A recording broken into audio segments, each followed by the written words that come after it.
আজকে যেই দল বা যেই গোষ্ঠী দেবিদ্বারে ইলেকশনের বলবো সিলেকশনের মাধ্যমে আজকে এখানে এমপিগিরি করছেন, তাদের বেআইনি রাজ থেকে, তাদের এই দুর্নীতিযুক্ত যেই ছেলেপেলেরা এই দেবিদ্বারকে লুটে পুটে খাচ্ছে, তাদেরকে মানে অতি শীঘ্রই তাদেরকে যেরকম এই চেয়ার থেকে সরিয়ে সঠিক ন্যায় বিচারওয়ালা, ন্যায়ের সাথে যে ব্যক্তি দেবিদ্বারের স্বার্থ তার সামনে প্রথম রাখে, তাকে যেরকম আমরা দেবিদ্বারের এই চেয়ারে বসিয়ে দেবিদ্বারের মানুষের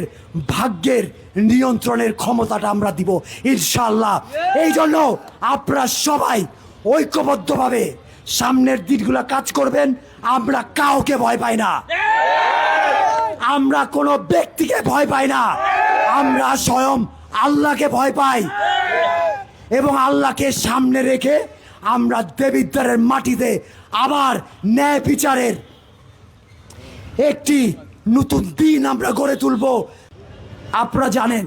যে নির্বাচনের কয়েক সপ্তাহ আগে আমার বিরুদ্ধে বিশাল ষড়যন্ত্রের মাধ্যমে আমাকে মাঠ থেকে সরাই নিয়ে যায় এবং তার পাশাপাশি আমাদের নেতা আলহাজ ইঞ্জিনিয়ার মঞ্জুল হাসান মুন্সিকে বিতর্কিত করে শুধু তার নমিনেশন ক্যান্সেল করায় না, কিন্তু তাকে বেআইনিভাবে ষড়যন্ত্রমূলকভাবে তাকে দল থেকে বহিষ্কার করারও সুকৌশল তারা কিন্তু বাস্তবায়ন করে। যারা এই